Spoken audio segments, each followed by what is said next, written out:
सभी विद्यार्थियों नमस्कार। प्यारे प्यारे विद्यार्थियों, हमारा आज का जो प्रकरण है कि अवधान विकृति के अंदर हम जो हमारी कक्षा है क्लास का मैनेजमेंट किस प्रकार से हम करेंगे, जिसके माध्यम से हम एक कक्ष के अंदर बच्चों के अंदर एक अटेंशन पावर जो है उसको बढ़ाने का हम प्रयास करते हैं। तो देखिए कि ऐसे बच्चा जिसके अंदर एडीएचडी और एडीडी से संबंधित यदि समस्याएं हैं तो हम ऐसे बच्चों को क्या करेंगे कि सहपाठियों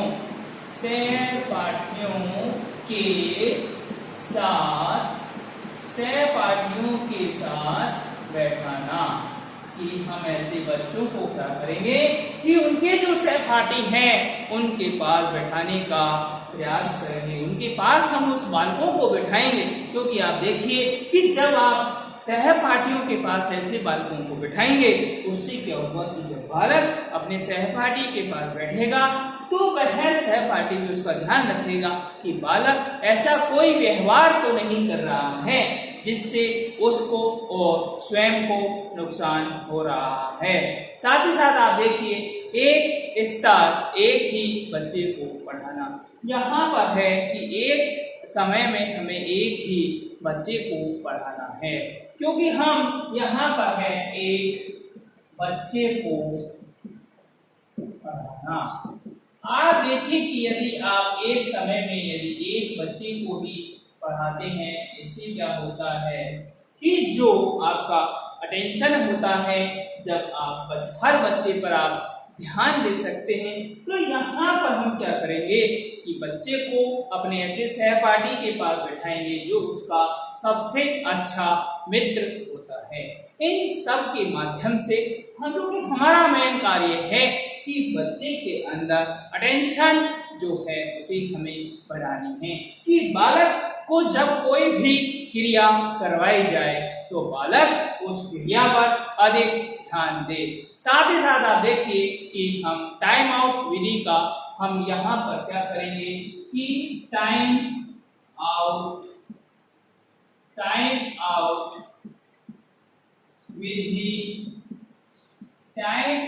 विधि का हम क्या करेंगे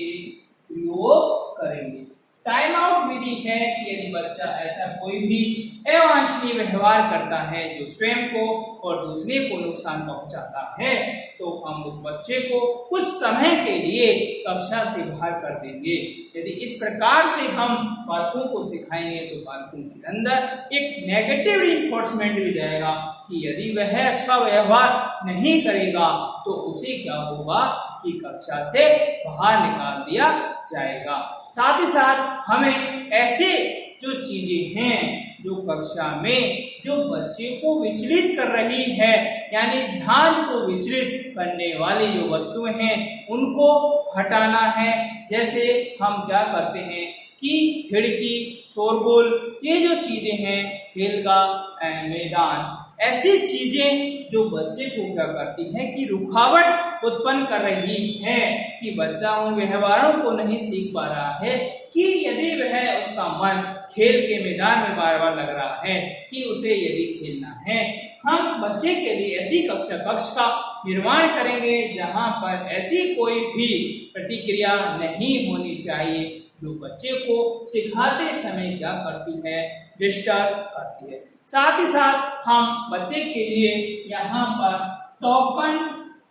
और रिवार्ड, इनका भी हम क्या करेंगे प्रयोग करेंगे। टोकन और रिवार्ड ये दोनों चीजें भी बालकों को नियमित रूप से दी जाएगी, और नियमित रूप से जब टोकन और रिवार्ड बालकों को दिया जाता है, क्योंकि जब बालक कोई ऐसा व्यवहार करता है जो वांछनीय होता है और शिक्षकों के द्वारा यदि बालक को कोई भी लक्ष्य व्यवहार सीखने के लिए दिया जाता है या सिखाने के लिए कहा जाता है, या अभी जो शिक्षक होता है वह यदि बालकों को सिखाता है, बालक यदि उसमें अच्छा रिस्पॉन्समेंट देता है तो यहाँ पर शिक्षक को प्रतिक्रिया करनी चाहिए और बच्चे के रेस्पॉन्स पर उसे टोकन या रिवार्ड देना चाहिए। यहाँ पर जो टोकन और रिवार्ड है वह पॉजिटिव भी हो सकता है नेगेटिव भी हो सकता है। वह डिपेंड करता है कि बालक का व्यवहार कैसा है, बालक ने जो प्रतिक्रिया की है वह कैसी है, वह किस प्रकार से उन व्यवहारों को समझता है और समझकर उनका प्रत्युत्तर देता है। तो शिक्षक को भी उसी प्रकार से, कि यहाँ पर ऐसा नहीं है, शिक्षक को यह ध्यान रखना चाहिए कि बालक को इस प्रकार से रीइंफोर्समेंट दे या टोकन दे या रिवार्ड दे जिससे वह बालक प्रेरित काम करने के लिए क्या हो, प्रेरित हो। यदि वह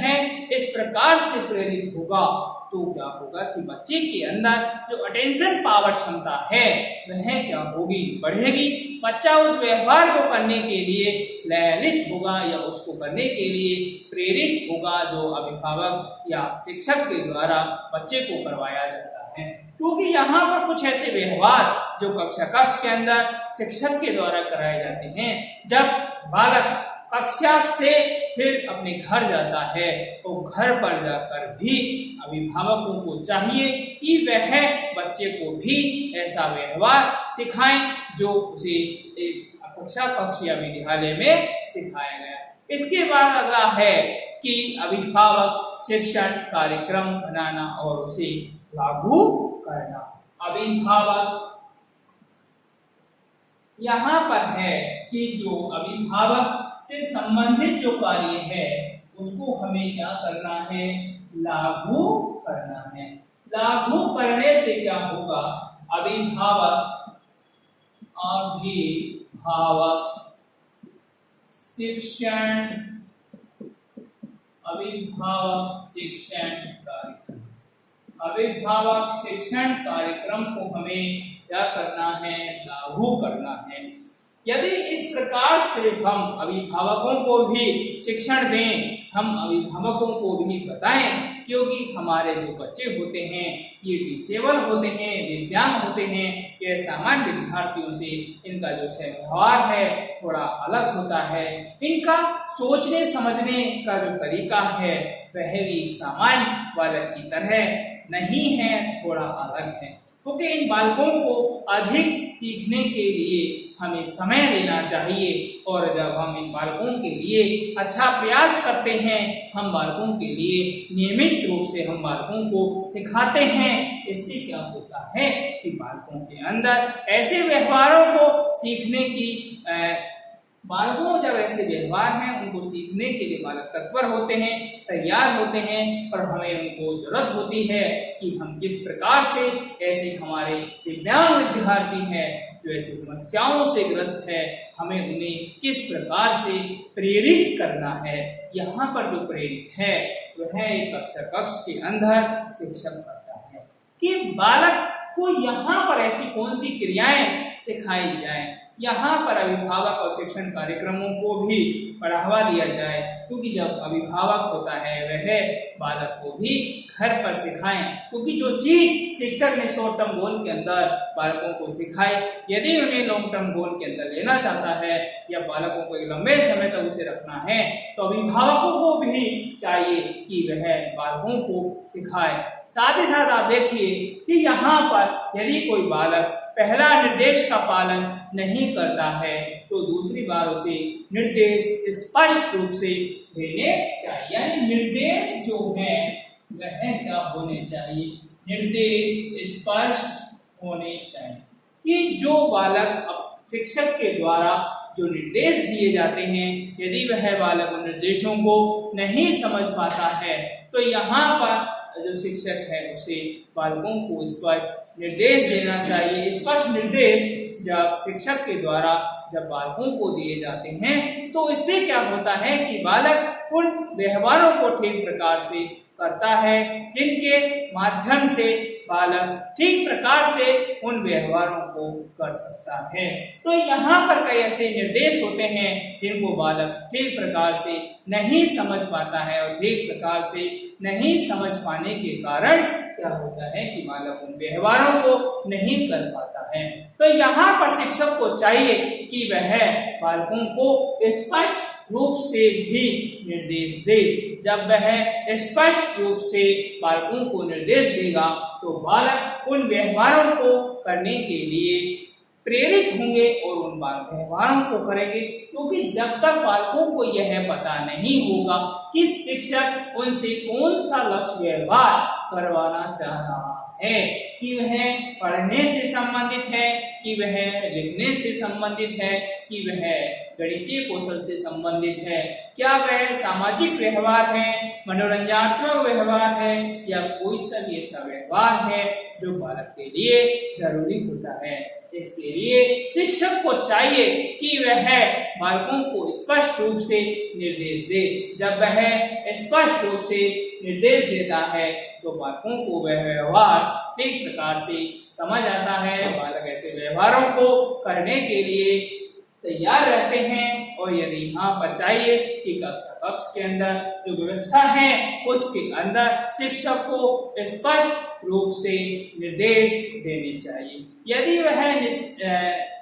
स्पष्ट निर्देश यदि नहीं होंगे तो बालक ठीक प्रकार से नहीं सीख पाएगा। साथ ही साथ हमें ऐसी शिक्षण सामग्रियों का भी प्रयोग करना चाहिए, यानी शिक्षण जो सामग्री है उनका भी हमें क्या करना चाहिए, प्रयोग। शिक्षण सामग्री, ऐसे शिक्षण सामग्री का प्रयोग करना चाहिए जो सरल हो, स्पष्ट हो, जिनके माध्यम से विद्यार्थी आसानी से सीख सकें। हम जब इस प्रकार की प्रतिक्रिया बच्चे के अंदर करेंगे, कक्षा कक्ष के अंदर करेंगे, तो बच्चे उन व्यवहारों को आसानी से सीखेंगे।